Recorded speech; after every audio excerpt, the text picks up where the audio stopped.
Hello, welcome to exam location.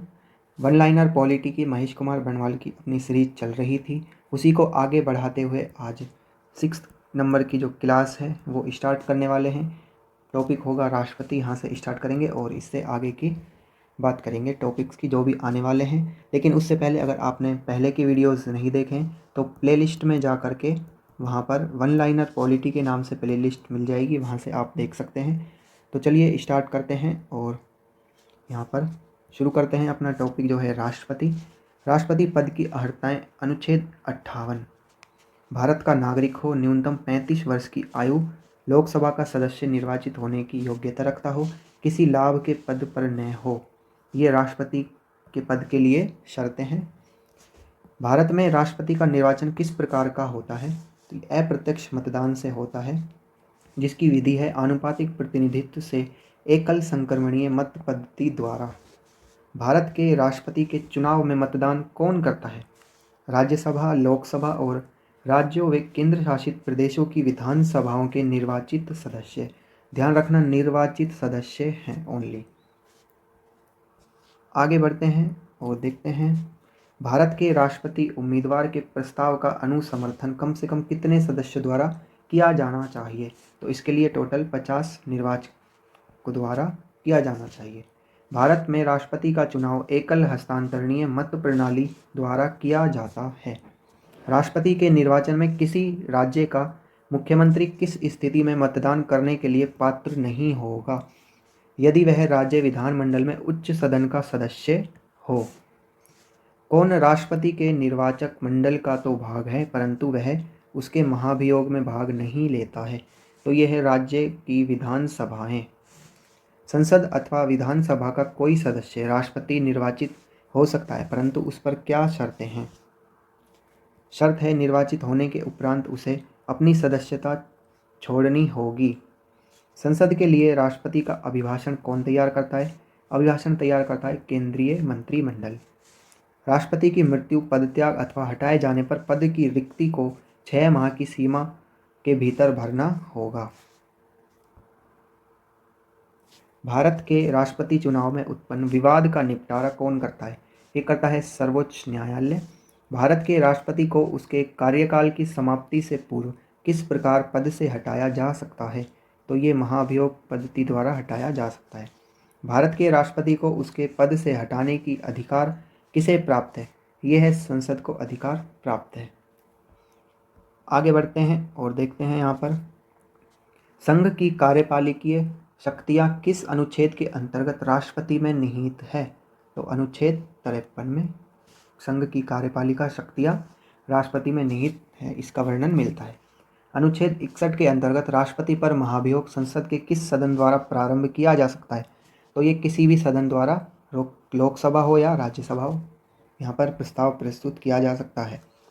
भारतीय संविधान का कौन सा अनुच्छेद राष्ट्रपति पद के लिए पुनः निर्वाचन की पात्रता निर्धारित करता है?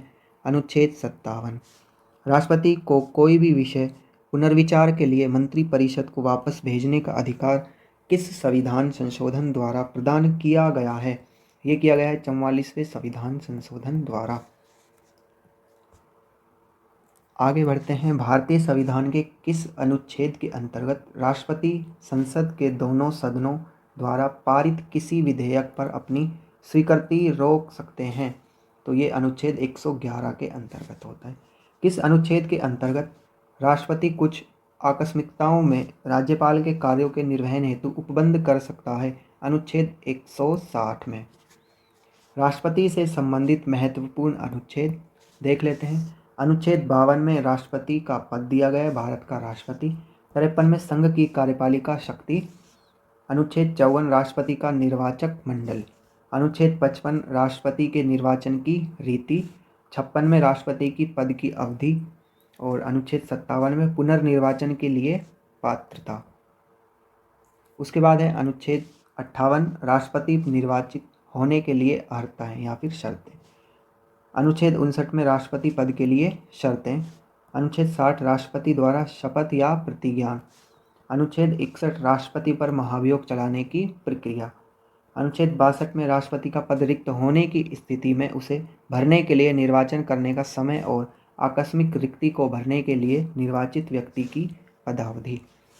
अनुच्छेद 72 क्षमा आदि की और कुछ मामलों में दंडादेश के निलंबन, परिहार या लघुकरण की राष्ट्रपति की शक्ति।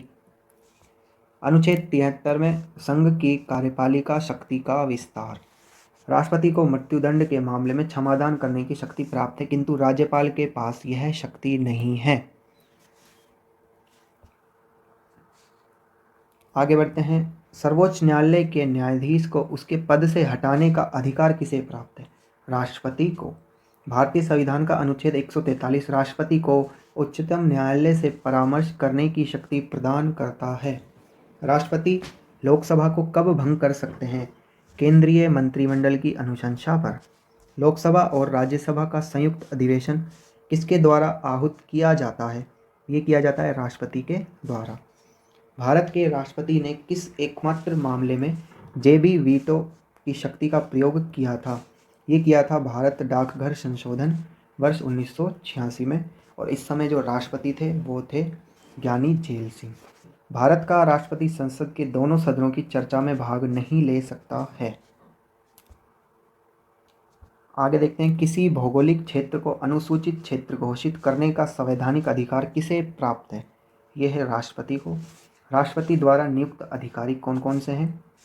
प्रधानमंत्री एवं केंद्रीय मंत्री, राज्यों के राज्यपाल, वित्त आयोग व राजभाषा आयोग के अध्यक्ष एवं सदस्य, उच्चतम न्यायालय और उच्च न्यायालयों के न्यायाधीश, भारत के महान्यायवादी तथा नियंत्रक महालेखा परीक्षक, संघ लोक सेवा आयोग के अध्यक्ष एवं सदस्य, मुख्य निर्वाचन आयुक्त एवं अन्य निर्वाचन आयुक्त, राष्ट्रीय मानवाधिकार आयोग के अध्यक्ष एवं सदस्य, अनुसूचित जाति एवं अनुसूचित जनजाति आयोग के अध्यक्ष एवं सदस्य, संघ राज्य क्षेत्रों के राज्यपाल अथवा प्रशासक, दिल्ली व पुडुचेरी के मुख्यमंत्री। उसके बाद में वर्तमान में राष्ट्रपति का मासिक वेतन कितना है? तो ये है 5 लाख। यदि भारत के राष्ट्रपति का पद रिक्त हो जाए और कोई उपराष्ट्रपति भी न हो, तब कार्यवाहक राष्ट्रपति कौन होगा? ये होगा सर्वोच्च न्यायालय का मुख्य न्यायाधीश। वह राष्ट्र का प्रतिनिधित्व करता है परंतु राष्ट्र का नेतृत्व नहीं करता है। यह उक्ति किस पर लागू होती है? भारत के राष्ट्रपति पर। भारत के राष्ट्रपतियों में से कौन बिहार का राज्यपाल रह चुका था? डॉक्टर जाकिर हुसैन और रामनाथ कोविंद जी। आगे बढ़ते हैं और देखते हैं यहाँ पर राष्ट्रपति के प्रसाद पर्यंत पद धारण करने वाले पद अधिकारी, संघ के मंत्री, राज्यों के राज्यपाल और भारत का महान्यायवादी आदि। एक विधेयक जो संसद में प्रस्तुत किया जाता है वह किस प्रक्रिया के बाद अधिनियम बन जाता है? तो वो राष्ट्रपति के हस्ताक्षर के बाद अधिनियम बन जाता है। उसके पहले जो है वो विधेयक होता है। जब कोई विधेयक संसद के दोनों सदनों द्वारा पारित कर दिया जाए तो राष्ट्रपति को उस विधेयक पर अपनी अनुमति रोकने का अधिकार प्राप्त है। निर्विरोध रूप से चुने गए भारत के प्रथम राष्ट्रपति कौन थे? ये थे नीलम संजीव रेड्डी। भारत के राष्ट्रपतियों में से किनका संबंध ट्रेड यूनियन आंदोलन से रहा है? वरहा वेंकटन गिरी। भारतीय संविधान भारत के राष्ट्रपति को राज्यों के मुख्यमंत्री की नियुक्ति का अधिकार नहीं देता है।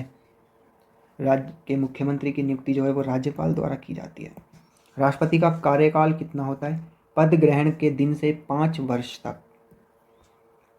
भारत के किस राष्ट्रपति को मिसाइल मैन की संज्ञा दी जाती है?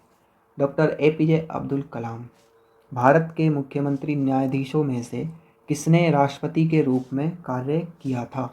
जस्टिस M हिदायतुल्लाह के द्वारा।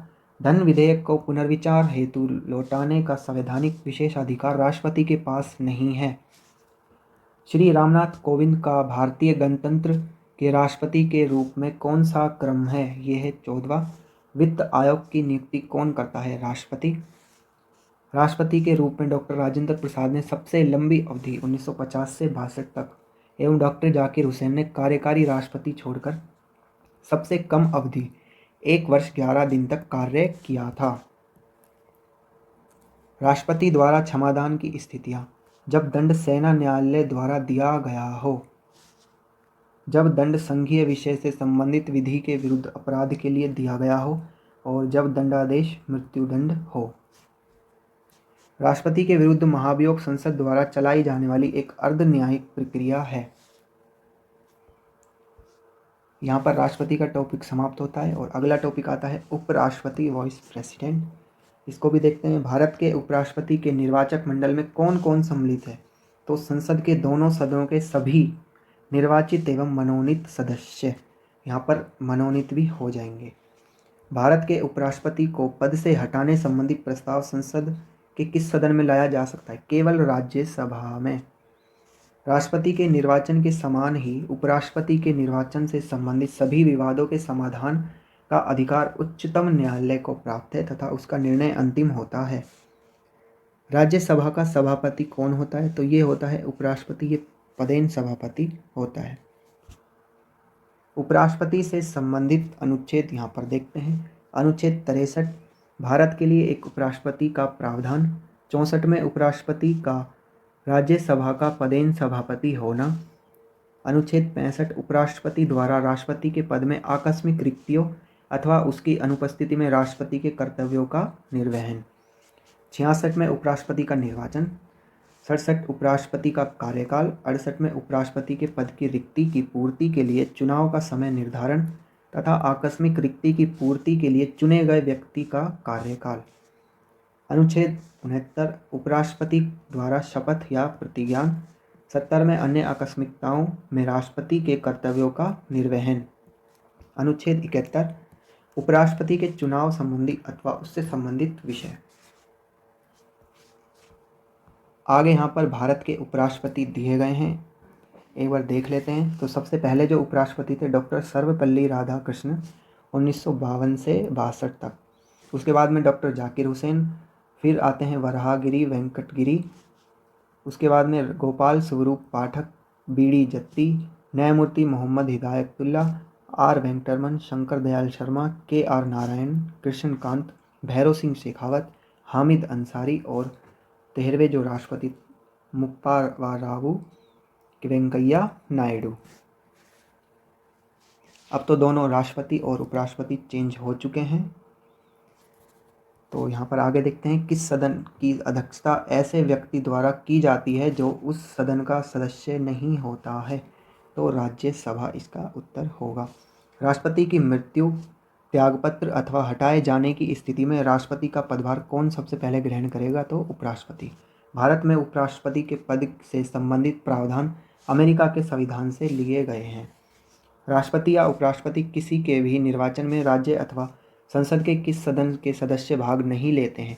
राज्य विधान परिषद के सदस्य। भारत का राष्ट्रपति अपना त्यागपत्र किसको संबोधित करके देता है? तो ये उपराष्ट्रपति को अपना त्यागपत्र देता है। राष्ट्रपति तथा उपराष्ट्रपति की यहाँ पर तुलना की गई है पद की, इसको भी एक बार देख लेते हैं। और सबसे पहले राष्ट्रपति की बात करते हैं। लोकसभा सदस्य बनने की योग्यता रखता हो और इसमें राज्यसभा सदस्य बनने की योग्यता रखता हो, क्योंकि ये राज्यसभा का सभापति भी होता है। दूसरी शर्त है राष्ट्रपति के निर्वाचक मंडल में संसद के दोनों सदनों तथा राज्य विधानसभाओं के निर्वाचित सदस्यों के साथ दिल्ली एवं पुदुचेरी के विधानसभा के निर्वाचित सदस्य भी शामिल होते हैं इसके जो निर्वाचन में। उपराष्ट्रपति के निर्वाचक मंडल में संसद के दोनों सदनों के सभी सदस्य मनोनीत और निर्वाचित शामिल होते हैं। इसमें राज्यों के विधानमंडल के सदस्य शामिल नहीं होते। तीसरा है राष्ट्रपति को पद से हटाए जाने की प्रक्रिया महाभियोग किसी भी सदन में प्रारंभ की जा सकती है। उपराष्ट्रपति को पद से हटाने वाला प्रस्ताव केवल राज्यसभा में ही प्रस्तुत किया जा सकता है। उपराष्ट्रपति का वेतन भारत की संचित निधि पर भारित होता है। और इसी के साथ उपराष्ट्रपति का टॉपिक भी हमारा समाप्त होता है। नेक्स्ट टॉपिक आता है केंद्रीय मंत्री परिषद का। इसको हम नेक्स्ट वीडियो में कवर करेंगे और ये टॉपिक थोड़ा सा बड़ा भी है, इसमें समय भी लगेगा। तो तब तक के लिए आप चैनल को सब्सक्राइब कर लें। अगर वीडियो अच्छी लगी हो तो लाइक ज़रूर कर दें। मिलते हैं नेक्स्ट वीडियो में, तब तक के लिए अपना ख्याल रखिएगा। धन्यवाद।